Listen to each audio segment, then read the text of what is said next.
Okay, we got two great looking swordfish steaks here. We're gonna be making them my personal favorite way, which is just pan seared with a little bit of butter and then some chimichurri on the side. First things first is gonna be patting them dry. When you're cooking any sort of protein on high heat, you always wanna sort of pat it dry to get rid of any moisture, and that will just make the browning happen the best. So just dry them off with some paper towel real quick. These are about an inch thick each. So what's probably gonna end up happening is that I'm gonna cook them a few minutes on each side until they're really golden brown, baste them with a little bit of butter, and then finish them off in the oven for a few minutes. But for now, all I'm gonna do is just season them with salt. And I have the pan heating up because you wanna put it in the pan right away, because if you leave it out with the salt, it will take out some of the moisture again. So I'm just gonna pat in some of the salt. Doesn't need a ton.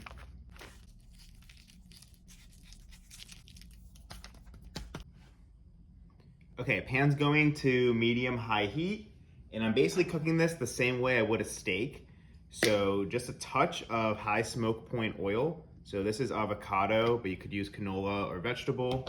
And just like a teaspoon to start, because if you add too much oil, it kind of prevents it from browning too much. So I just like to do a little bit at the beginning and then put them right in.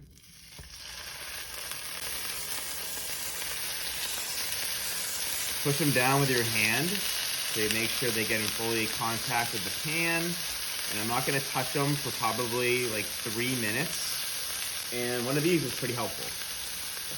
Okay, we're at the 2.5 minute mark. Definitely give them like a press down as they're cooking. Quick sneak peek here, see what we got. Looks pretty good. So I'm gonna give them one flip.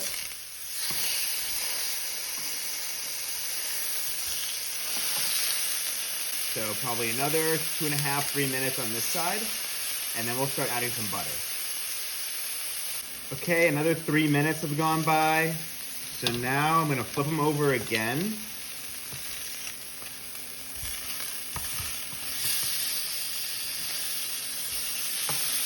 Looking good. And now the heat, I'm gonna turn down to low. Let the pan sort of cool down for a minute before I add the butter, because I don't want it to burn.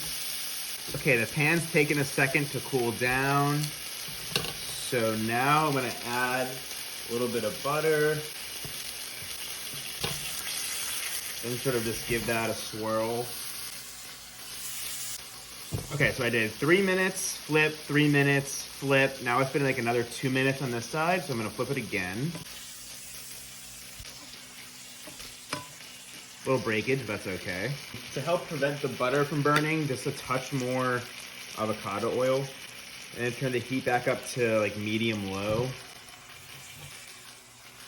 Now I'm gonna start basting it.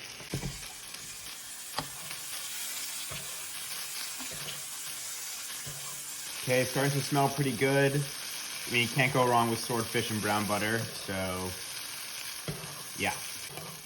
Okay, and since this one's starting to break, I mean, that's just telling me that it's pretty close to being done. So I don't think it's gonna need a ton of time in the oven, but this one, like, maybe just a couple minutes in the oven, and this one maybe like 6 to 8. But just like a couple more minutes of the basting. And the basting, obviously, you know, it gets the butter all over it, but it also will help it cook from the top and the bottom. Okay, get some action on the other side. This would be the chef's piece.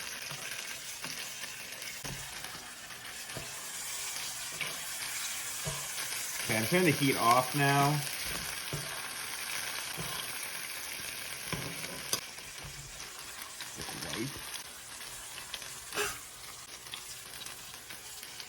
And I don't know if I mentioned this or not yet, but the oven's at 400. And I'm about to put it in. So grab any like oven dish like this. Load them up. Then pour some of the butter.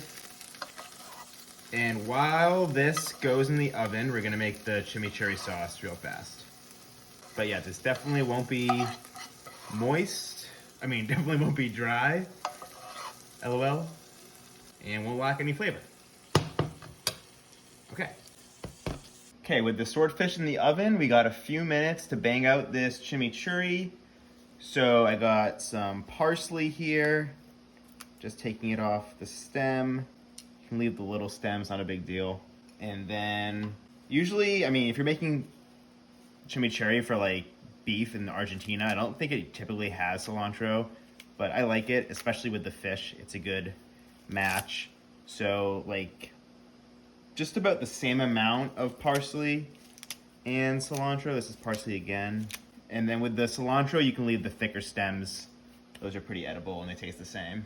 And yeah, just cut it a lot. Hopefully the swordfish isn't done cooking before I finish chopping this. You really want this fine as possible. All right, I think that looks probably good. One more. Sweet. And then grab yourself a bowl.